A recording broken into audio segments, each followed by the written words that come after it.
Isn't that right? There are times when things rise up, which shows that success depends on human effort. Once we understand this principle and resolve to bring Buddhism to a new height during this Dharma-ending age, the merit is immeasurable. Even the praise of all Buddhas is not impossible. In the past, I often reminded fellow practitioners of this. We should remember how Shakyamuni Buddha started out with the 5 bhikshus. On the Deer Park Plain, there were just 5 students and 1 teacher at the very beginning. That's how it all started. That's how the foundation was laid. These 6 people were able to start and build something from nothing. If today there are truly 6 people who are wholeheartedly committed, how could Buddhism not be revived? But it's really hard to find these 6 people. What kind of 6 people are we talking about? 6 people who are truly enlightened, 6 people who are awakened, 6 people who can let go of everything, body, mind, and the world. If we have these, Buddhism will flourish. Are we willing to do it? Are we willing to learn it thoroughly and completely, all the way to the end? When Master Guanyin from Shicheng, Hong Kong, was still alive, he came to Taiwan to see me. He was also very supportive of Buddhism, and when we talked, it was about how to revitalize Buddhism. At that time, I was lecturing on the Diamond Sutra in Taiwan, using the commentary by layman Jian Guinong. I explained it in great detail. In his commentary on the Diamond Sutra, layman Jian Guinong mentioned that if we want Buddhism to flourish, we must implement the alms-begging system. I agreed with his view in this regard. Monastics should return to the way it was in the Buddha's time, 3 robes and 1 bowl, with nothing else. Only then can Buddhism be revitalized. I suggested to Master Shicheng, I said, you should look for 5 people, just like the original 5 bhikkhus. Right now, our blessings can't compare to those in the Buddha's time. Why is that? We just don't have the physical strength. If we were told to meditate under a tree and only eat once a day at noon, we wouldn't last a week before falling ill and ending up in the hospital. We just don't have the blessings for it. So, our living conditions need to be a bit better than back then. Instead of meditating under trees, we can live in tents. Look at those little tents that students use for camping these days. Each person gets their own, and when folded up, they're really small and can fit right in a backpack. So, I say we gather 5 people, and during the day, at 7 o'clock, we lecture, teach, and spread the Dharma. At night, we find a big tree, and the 5 of us can set up our tents around it and sleep there. And we don't even have to sit in meditation, just lying down to sleep is fine, right? Bring your lifestyle down to the bare minimum, so there isn't a single stray thought in your mind. Just wholeheartedly devote yourself to the way. No. When we are not lecturing, discussing, or spreading the Dharma, everyone can gather together and chant the Buddha's name. I told him, if you take the lead, I'll sign up. I'll be one of the 5. You just need to find the others.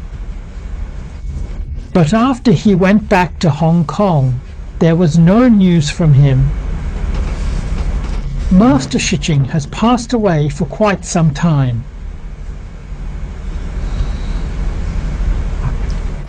If you're truly willing to make the commitment, as young people you have the energy to do it.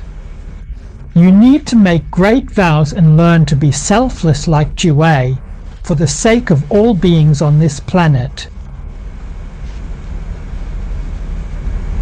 Revitalize the Buddha Dharma. When you get older, your strength fades and you just can't do it anymore. You simply won't be able to manage it. Both worldly and spiritual matters depend on the younger generation. Shakyamuni Buddha attained enlightenment at the age of 19.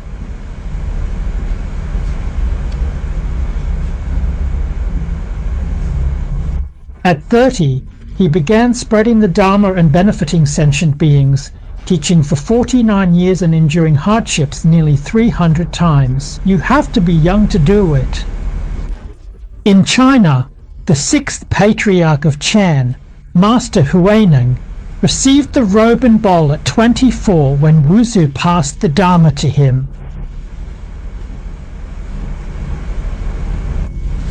He achieved great enlightenment and realized his true nature.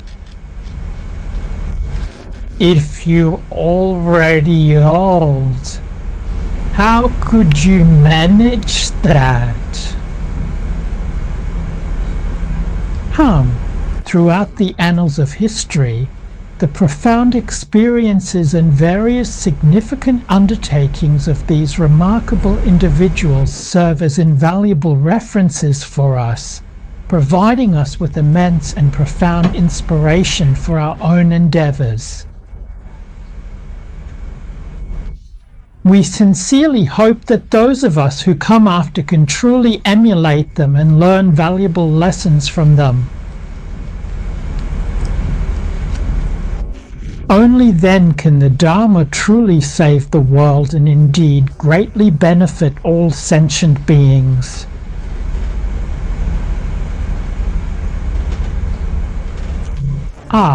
And the spirit of Kittagarbha Bodhisattva is especially worthy of our emulation.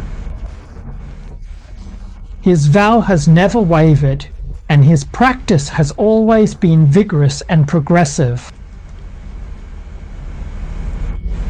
He is always engaged in actions that benefit both humans and celestial beings, and in matters of cause and effect. The 7 profound requests of Bodhisattva Pugwang are the essential teachings for attaining Buddhahood, taking on the sacred mission of spreading the great Dharma.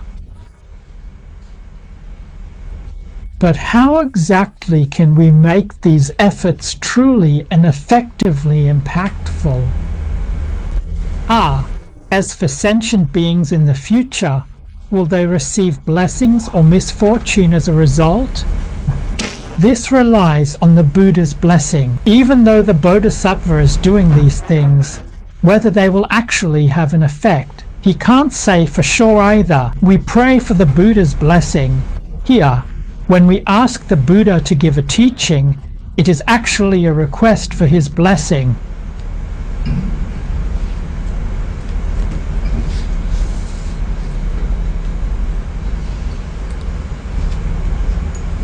Thus, the world-honored one addressed Bodhisattva Pugwang and the Fourfold Assembly.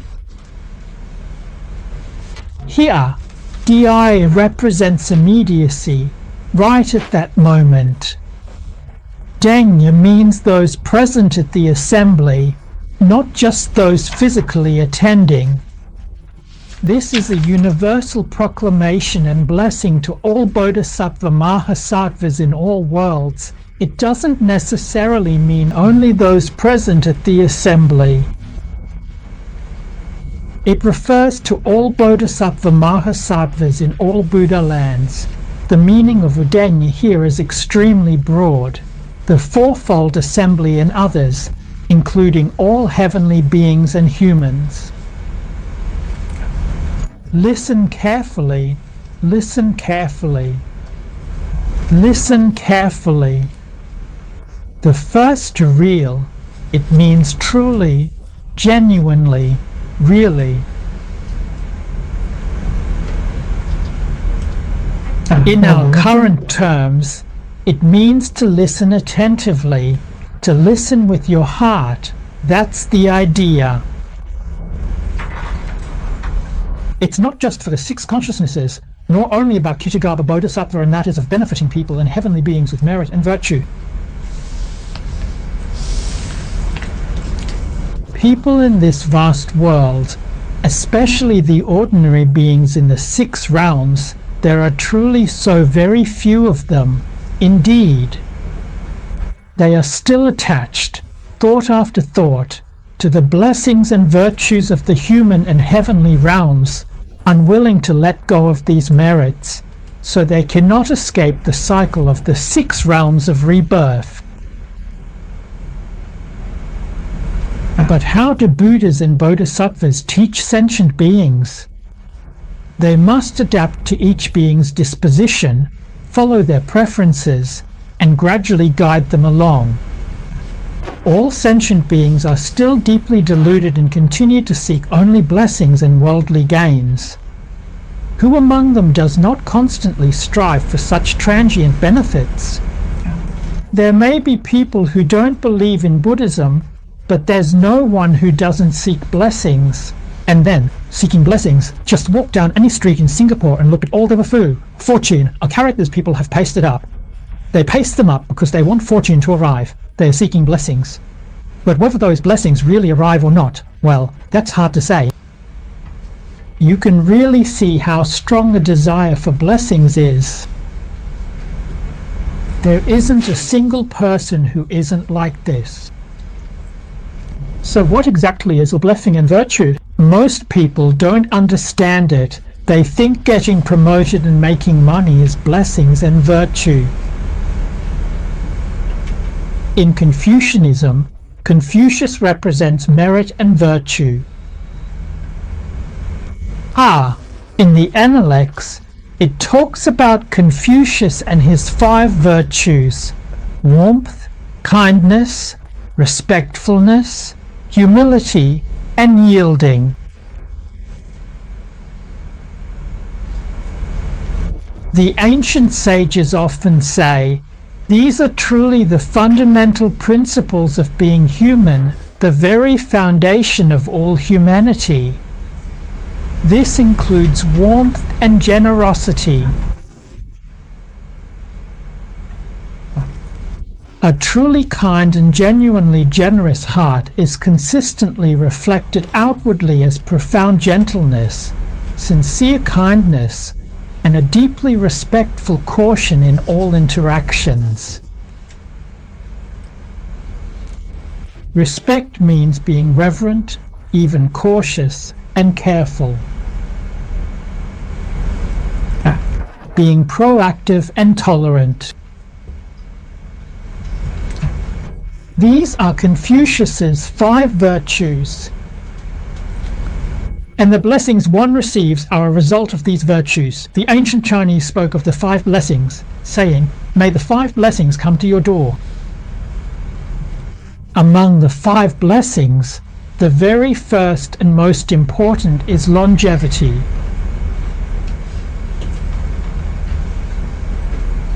What we talk about today is health and long life.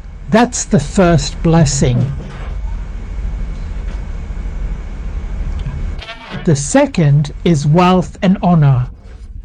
Wealth means riches, and honor means status, both standing and wealth in society. And the third, peace and health. Peace means being healthy, and tranquility means both body and mind are at ease. A joyful body and mind, with absolutely no worries whatsoever burdening your heart, and experiencing no suffering or discomfort within your physical body, you will truly and completely enjoy profound comfort physically. Your heart is filled with joy. This is what we call peace and health.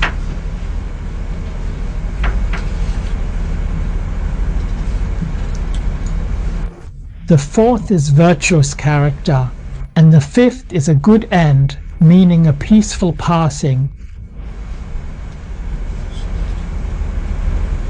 Now, among the 5 blessings, longevity, wealth and honor, peace and health, and a good end. These are all the results, the rewards you enjoy. Virtuous character is the cause. You have to cultivate the cause. If you don't, how can you expect to receive these rewards? Virtuous character means being gentle, kind, respectful, frugal, and yielding. Only when you cultivate virtue can you receive blessings. If you want to enjoy blessings, you must also cultivate virtue. Only then will your good fortune last and not be short-lived.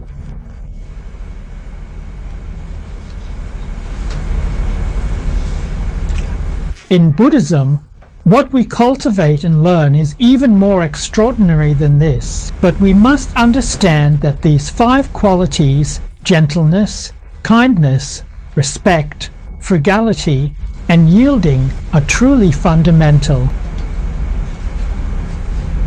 In our practice, we also treat these as the foundation. Cultivate the 5 virtues and practice the 6 harmonies.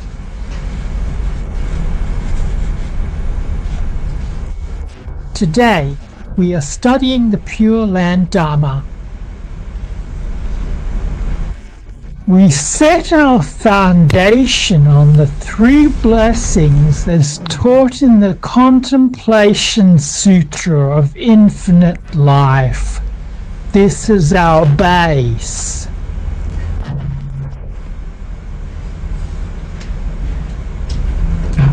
What are the 3 blessings? The 3 blessings are explained in the Sutra of Kittagarbha Bodhisattva's original vows.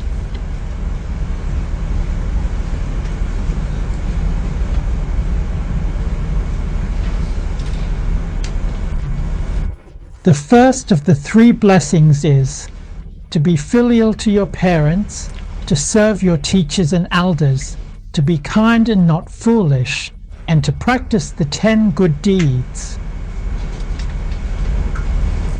The second blessing is to uphold the 3 refuges, observe all precepts, and not violate the rules of conduct. The third blessing is to give rise to the body-mind, have deep faith in cause and effect, study and recite the Mahayana Sutras, and encourage others to advance. Everyone, think about it. This is summed up in one sentence. Isn't this the Sutra of Kittagarbha Bodhisattva's original vows? So, this entire sutra is simply a very detailed explanation of that one single sentence about the 3 blessings. The Buddha has told us that these 3 points are the blessed causes and proper practices for the 3 times. These 8 words are extremely important. The World-Honored One explained to us that all Buddhas of the 10 directions and 3 times, from the very beginning of their practice to the attainment of true realization, rely on this foundation. So, you can see, these 11 lines are not just the sole foundation for Pure Land practitioners. No matter which Dharma door, 84,000 Dharma doors, countless Dharma doors. Every single Dharma door is established on this foundation, and this foundation is the Kittagarbha Bodhisattva's original Vows Sutra. So if you don't lay your foundation with this sutra, you won't be able to achieve success in practicing any Dharma method. That's precisely why I emphatically state that this is the fundamental and most profound Dharma within the entire vast Buddhist tradition. It is indeed extremely important and truly significant. Master Qinglian, in his insightful and comprehensive commentary, meticulously explained this profound concept to us. These 6 fasting days. He talked to us about the 5 precepts and the 10 wholesome deeds. He especially emphasized establishing one's career, human and heavenly rebirth, merit, and wisdom. Within the foundation, he stressed again the most fundamental basis. You must practice the 5 precepts, and you must cultivate the 10 wholesome deeds. If you can't practice pure conduct every day, then at least do it for 6 days a month. These 6 fasting days, people rarely use the lunar calendar. It's hard to remember. It can actually cause you trouble in your daily life. So what should we do about this? Can we use Sundays or Saturdays instead? Is that the same? Practicing once a week. Every week we hold a 24-hour Buddha recitation session. We recite the Buddha's name. Once you enter the Buddha recitation hall, the 5 precepts and 10 wholesome deeds are fulfilled. You'll be wholeheartedly reciting the Buddha's name. Entering the Buddha recitation hall is so important. All the 3 blessings of pure karma are cultivated there. The 3 studies of precepts, concentration, and wisdom are also perfectly practiced and realized. This is exactly what the Avatamsaka Sutra says. Everything, absolutely everything, is included. With just the Buddha recitation method, we can fully encompass all other Dharma methods. The Buddha recitation method is truly wonderful. It's worth promoting. It doesn't matter how many people there are. It's best to recite once a week, continuously for 24 hours without interruption. We are strongly advocating for this practice. In the future, the Nitu Village Buddha Recitation Hall here will achieve 24 hours of uninterrupted recitation every single day, all year round. In other words, this Buddha Recitation Hall is a hall for diligent practice. It's not just an ordinary recitation hall. In previous years, Master Yingguang's Lingyan Mountain Buddha Recitation Hall held intensive 7-day Buddha recitation retreats once a year. Here, every day an intensive Buddha recitation retreat. So, this is truly rare. I hope fellow practitioners, especially those from other places, since transportation is now convenient, can often come here to join in the Buddha recitation. If you have fellow cultivators, you can form small groups, a team.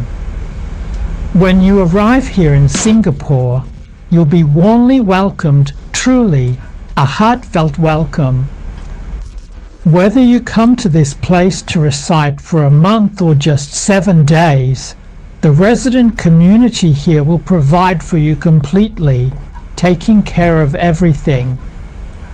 You don't need to bring a single cent. Everything is provided so that everyone can achieve Buddhahood together. This is an incomparably supreme merit. All right, we'll stop here for today. Chorus. Amisaba, Amisaba, Amisaba, Amisaba, Amisaba, Amisaba, Amisaba, Amisaba, Amisaba, Amisaba, Amisaba, Amisaba, Amisaba, Amisaba, Amisaba. We continue to chant Amisaba, Amisaba, Amisaba, Amisaba, Amisaba, Amisaba, Amisaba, Amisaba, Amisaba, Amisaba, Amisaba, Amisaba, Amisaba, Amisaba, Amisaba. Let us repeat Amisaba, Amisaba, Amisaba, Amisaba, Amisaba, Amisaba, Amisaba, Amisaba, Amisaba, Amisaba, Amisaba, Amisaba, Amisaba, and Misaba, and Misaba.